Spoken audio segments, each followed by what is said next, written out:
Olá malta, sejam muito bem-vindos a mais um vídeo aqui no canal. Hoje vamos falar sobre os 2 episódios do Loki que já estrearam. Vou fazer uma análise assim o mais rápido possível. Eu vou tentar que este vídeo seja o mais abrangente e o mais rápido possível, porque realmente é muita coisa para falar. São 2 episódios em que aconteceram muita coisa, então eu vou tentar reduzir o máximo de informação ao máximo, tentando entregar aquilo que eu quero entregar-vos. A série já está com os seus 2 primeiros episódios disponíveis lá no Disney Plus, então se vocês ainda não viram, óbvio que este vídeo ainda não é para vocês, vão ver primeiros episódios e depois vim aqui analisar, ver a minha análise dos 2 primeiros episódios. Então eu tenho aqui à minha frente o roteiro, então se vocês me virem a olhar já sabem porque é que é. Então, o primeiro episódio chama-se Glorioso Propósito. O episódio começa lá em Nova Iorque, 2012, como a gente viu. Basicamente é a cena do Endgame, não é? Ainda não é bem a série, é a cena que a gente viu lá em Vingadores Endgame, 2012, em que Loki acaba por conseguir apanhar o Tesseract no meio daquela confusão toda e vai para outro sítio. E a gente descobre que esse sítio, sim, é o deserto de Gobi, na Mongólia, e é lá que os Minutemen, os AVT, que é a Autoridade da Variância Temporal, em inglês é TVA, the Temporal Variant Authority, então eles vão lá pescá-lo. Nós ainda nesta altura não sabemos bem o que é que está a acontecer, mas vemos um grupo de soldados a ir pescar o Loki, que são os Minutemen, e eles depois acabam por restaurar a linha temporal sagrada. E nós, neste momento, eles entregam-nos muitos conceitos que nós ainda não estamos a par, mas vamos descobri-los mais tarde quando o Loki for para a TVA. Ele, quando chega lá à TVA, ele é tratado como um prisioneiro, não é? E depois temos uma explicação da Miss Minutes, que é uma animação que a Marvel criou para tentar explicar o multiverso e o que é a TVA da forma mais fácil possível para nós, porque este multiverso é muito fácil de confundir as pessoas, então a Marvel arranjou esta animação aqui da Miss Minutes para nos explicar. E basicamente o que ela disse foi que há muitos milhões atrás houve uma guerra entre universos, entre realidades paralelas, ou seja, uma guerra multiversal, e cada linha temporal tentava lutar entre si para atingir a soberania, não é? A prosperidade. Mas então aí surgiram os Guardiões do Tempo, que são seres ancestrais, e que eles reuniram-se os 3 e reorganizaram o universo e criaram e reagruparam todas as linhas temporais numa só, e desde então é assim. Mas normalmente nessa linha temporal, que é a linha temporal sagrada, vão surgindo indivíduos que tomam decisões ou que fazem alguma ação que vai contra aquilo que eles deviam fazer, e isso cria um evento que não era suposto acontecer, que se chama os eventos nexos. E quando esse evento nexo acontece, existe uma ramificação da linha temporal sagrada, e isso, se passar daquela linha vermelha que a gente viu lá daquele dispositivo que eles chamam o Tempad, se essa ramificação passar da linha,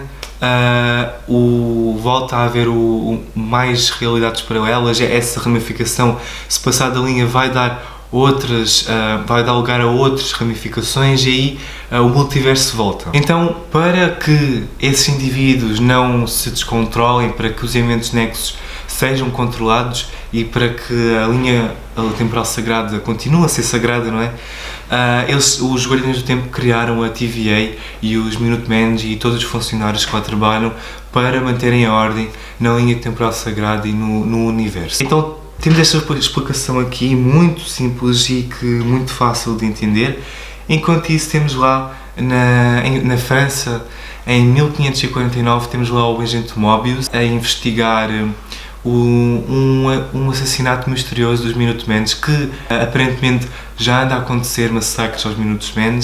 Então ele vai lá investigar, e aí ele encontra uma criança com um pacote de doces, e depois também vemos, depois ele pergunta quem é que deu estes doces, e o rapaz, a criança, aponta para lá um diabo que está representado num azulejo, no vidro ali da igreja. E muitas pessoas começaram a criar teorias que Mephisto, finalmente vai aparecer o Mephisto. Assim, nós já devíamos ter percebido que o Mephisto não vai aparecer por agora em WandaVision. Então, eu acho que se não aparecer em WandaVision, acho que não é agora que vai aparecer, porque o Mephisto tem muito mais relação com a Wanda do que com o Loki. E não é só isso que faz com que seja óbvio que não seja o Mephisto naquela representação. O diabo, ele tem os chifres, e os chifres faz muito lembrar o Loki, então acho que essa teoria não é muito persuasiva, digamos assim. E depois ele vai lá, o Mobius vai lá, volta à TVA, e quando ele volta, a juíza Renslayer, que é uma personagem que aparece nas bandas desenhadas e que eu acho que vai ter muita importância aqui na série, mais do que até agora teve. Ela, na série, é uma juíza que ela condenou ao Loki a uma pena de restauração, mas aqui, mas nas bandas desenhadas, ela foi uma princesa da Terra no século 40 e, mais do que isso, ela foi amante do Kang, que é ninguém mais, ninguém menos que o próximo grande vilão da Marvel, que aliás vai ser introduzido no próximo filme do Homem-Formiga e da Vespa. Então, assim, é demasiada relação para ser à toa, não é? Ela o seu nome completo é Ravonna Renslayer e, assim, é demasiada coincidência nós virmos a ser apresentados com este personagem agora, antes do Kang ser apresentado. Acho que ela pode ser a grande vilã da série Loki. Ela pode... Já havia aí pessoas a criar teorias de que afinal é o Kang que pode estar por trás da TVA e ela age como uma intermediária. Ela diz que é a única pessoa que tem contacto direto com os Guardiões do Tempo, então ela pode dizer o que quiser, não é? Ela pode até estar a inventar que os Guardiões do Tempo existam, não é? Porque mais ninguém sabe onde é que os Guardiões do Tempo estão, nem onde é que os Guardiões do Tempo são, não é? Nós temos lá, acho que é no segundo episódio, que o Mobius diz que ele nunca viu os Guardiões do Tempo, então nenhum funcionário da TVA diz que sabe onde e como é que são os Guardiões do Tempo. Então ela é a única que diz que tem um contacto direto com os Guardiões do Tempo. Então é muita coincidência isto que ela diz e ela ser apresentada agora antes do Kang ser apresentado. Então há aqui qualquer coisa, pode não ser diretamente relacionado com o Kang, mas eu acho muito que ela pode ser realmente a vilã da série Loki mais para a frente. E depois disto temos também o Mobius vai lá resgatar o Loki e eles têm uma longa conversa onde o Mobius mostra várias partes da vida do Loki para tentar, meio que uma sessão do psicólogo, não é? Então ele mostra muitas, digamos, aventuras do Loki. Ele mostra a Batalha de Nova Iorque, ele mostra uma coisa muito interessante que ele mostra é uma coisa que o Loki fez, que ele disse que perdeu uma aposta. Ele foi assaltar um avião. Esta história é real para quem não sabe. Ele é afinal o D.B. Cooper.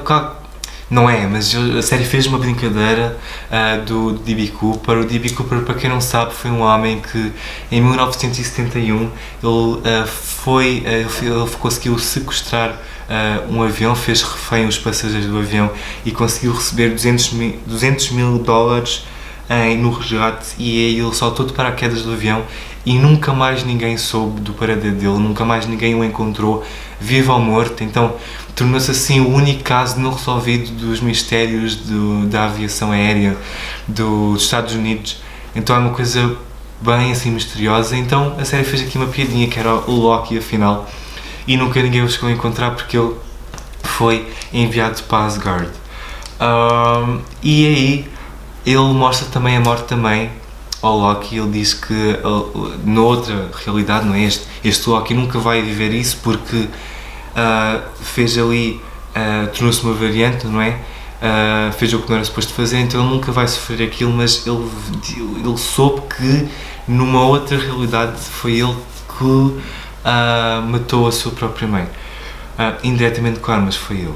E aí ele foge da sala e vai dar ali uma volta à TVA para tentar resgatar o Tesseract, só que ele vê que as pedras do infinito lá na TVA são usadas como pedras com pisa-papéis. Então, nem mesmo ali, ele já tinha visto que os seus poderes ali na TVA não têm lugar, e até os poderes da Joia do Infinito também não têm, são usados como pisa-papéis. Então ele percebe ali naquele momento que a TVA é realmente o maior poder do universo e que ele não tinha conhecimento. Então é uma chapada de humildade que ele leva ali naquele momento. Acho que este primeiro episódio é muito sobre Loki a perceber que ele não é tão poderoso assim, não tem tanta sabedoria assim sobre tudo no universo como eu pensava que tinha. E isso é muito, muito interessante. E aí ele volta para a sala, não é? E aí ele vê a sua própria morte lá em Guerra Infinita com o Thanos. E aí ele decide que, cara, afinal já não quer voltar à linha temporal. E aí ele aceita ajudar o Mobius na TVA e fica um funcionário ali da TVA. E antes de passarmos para o segundo episódio, eu queria só dizer que lá na última cena do primeiro episódio, em 1858, em Oklahoma, temos aquela personagem misteriosa que mata mais um grupo de Minutemen e leva aquela carga de restauro que eles usam para restaurar a linha temporal.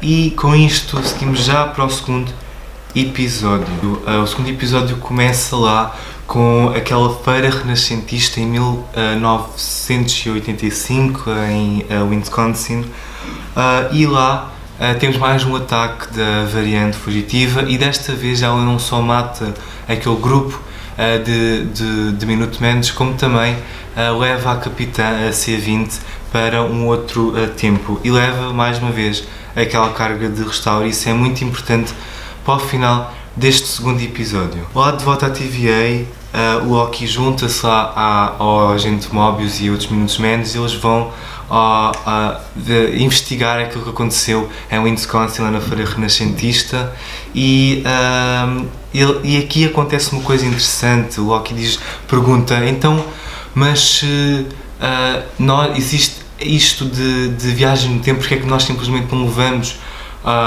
ao momento antes do acontecimento, antes do massacre, e evitamos que isso aconteça? E aqui a explicação do Mobius é muito interessante, mas um pouco confusa. Ele diz que o facto da ramificação ter já começado, isso obriga a que os Minutemen tenham que estar lá em tempo real. Ou seja, isto basicamente é muito simples. Nós temos que entender as viagens no tempo em Loki como entendemos as viagens no tempo em Vingadores Endgame. Quando nós vamos para o passado, não adianta, tudo o que a gente faça no passado não vai mudar o nosso futuro, porque o que aconteceu, o nosso presente, quando nós viajamos para o passado, continua a ser o nosso passado. Não vai tornar-se o futuro. Nós não podemos alterar o nosso futuro, porque o futuro continua a ser o nosso passado. Não é? Nós para estarmos naquele lugar ali e naquele momento, nós tivemos que passar por aquilo que a gente passou, e nós não podemos alterar isso porque já aconteceu. A mesma coisa que se passa aqui. Quando acontece na linha temporal sagrada no evento Nexus, não adianta os Minutemen irem tentar evitar o que aconteceu antes do evento Nexus começar, porque o evento Nexus já começou, a ramificação já existe. Então eles não vão poder apagar isso, porque a ramificação já existe, não é? Não adianta, tudo o que já existe na linha temporal sagrada não pode ser evitado. Eles têm que ir lá em tempo real da ramificação, enquanto a ramificação está a crescer, e com aquela carga de restauro, eles restauram a linha temporal, eles apagam a ramificação, e é isso. Não adianta eles irem para o passado. Nós temos de tentar esquecer um pouco dessa ideia que a gente tem de viagem no tempo, que a gente viu em Dark, De Volta para o Futuro, em todos os filmes basicamente onde existe viagem no tempo. É assim, é de outra forma que a viagem no tempo funciona, mas aqui no universo da Marvel as coisas são diferentes e temos que entender as coisas assim para nos conseguirmos encontrar, para nos conseguirmos perceber e orientar-nos ali no meio de tudo. Depois eles voltam para a TVA e o Mobius põe Loki a começar a investigar os passos da variante. E aí o Loki faz uma descoberta muito interessante, que ele começa lá a ver nos seus documentos, que são os únicos que ele pode ler, e aí ele descobre que houve o Ragnarok, não é? Houve uma coisa que eu não sabia, houve o Ragnarok, a destruição de Asgard, da sua casa. E ele aí repara que durante o Ragnarok houve uma variação de zero na linha temporal sagrada. E ele percebe que, ele depois até faz lá uma explicação ao Mobius com a salada que ele estava a comer, ele percebe que a variante está escondida nos apocalipses ao longo da história, porque quando acontece um apocalipse, tudo o que está ali à volta é destruído. Então não faz diferença absolutamente nenhuma criar-se mudanças ali na linha temporal antes do apocalipse, porque qualquer mudança que a gente faça aquilo vai ser destruído, não é? Nós não é como a salada que ele faz. Ele pode pôr montes de sal, montes de pimenta na salada, mas porque não importa, porque ele destrói a salada com o sumo que ele estava a beber, não é? Então o que ele diz, podemos ir a Asgard, eu posso tirar o Hulk da ponte, posso matar, sei lá, fazer o que eu quiser, porque Asgard vai ser destruído. Então essa grande destruição vai esconder todas as mudanças que se fez. Então ele percebe isso e até eles vão à Pompeia, em Itália, em 79 depois de Cristo, no dia em que o Vesúvio explodiu, entrou em erupção, e então eles vão lá, eles fazem, o Loki começa a dizer que eles vieram do futuro, começa a tentar avisar as pessoas que eles vão morrer, e aí o Mobius vê no Tempad, naquele dispositivo, que não houve qualquer variação, não é? Então é uma teoria muito boa, eles percebem que isso é real. Agora falta é saber em qual apocalipse é que a variante está escondida naquele momento, e neste momento o Mobius tem uma ideia muito boa, que foi aquele pacote de doces. Lembras que eu disse que era importante? Aquele pacote de doces que ele viu na criança lá na França, no século XVI, com o Cabouille, aquela marca de doces. Então ele vai lá, ele investiga e descobre que aquela marca de doces só foi vendida na Terra entre 2047 e 2051. Então eles aí investigam qualquer apocalipse muito elevado que aconteceu entre esses anos, e aí eles descobrem que houve um grande furacão nível 10 ali no Alabama em 2050 que destruiu aquela cidade inteira, e é aí que eles vão, e é realmente aí que a variante está. Eles chegam lá, eles até têm uma luta muito, muito intensa ali, que a variante tem, mostra aquele poder. Aqui nesta cena, nesta luta, é bem visível o poder que a variante tem. Com certeza não será o único, mas um dos poderes que ela tem é realmente isso, de ela conseguir transportar. Não, pode ser possessão, eu não acho que é bem possessão, mas acho que é mais transmitir a sua consciência de organismo para organismo. Ela apodera-se do corpo da pessoa em si, não é? É quando é possessão, a pessoa que está a ser possuída, ela está acordada, ela está a partilhar o seu próprio organismo com o possessor. Aqui o poder dela não é bem assim. Quando nós vemos que quando ela retira a sua consciência da pessoa, a sua identidade do indivíduo que está a ser possuído, nós vemos que o indivíduo desmaia bem, então o indivíduo está adormecido. Então é por isso que eu não acho que é bem possessão, eu acho que ele se apodera mesmo da consciência da pessoa, do corpo da pessoa, passa a sua consciência para a pessoa. Acho que é mais por aí do que possessão. E aí nós descobrimos que a variante do Loki, uma mulher, há muitas pessoas a dizer que já que é uma Lady Loki, pode não ser, porque na cena, nos créditos finais, não da série em si, mas nos créditos finais dos dobradores de uma língua, acho que é o espanhol, castelhano, aparece lá que a atriz que faz a dobragem em espanhol dessa personagem que toda a gente está a dizer que é a Lady Loki, aparece lá Sylvie. Então pode não ser a Lady Loki, pode ser, mas eles podem ter dado um outro nome, não sei, mas vamos descobrir já no próximo episódio, com certeza. E aí a Lady Loki, vou dizer Lady Loki para perceberem a quem é que eu me estou a referir.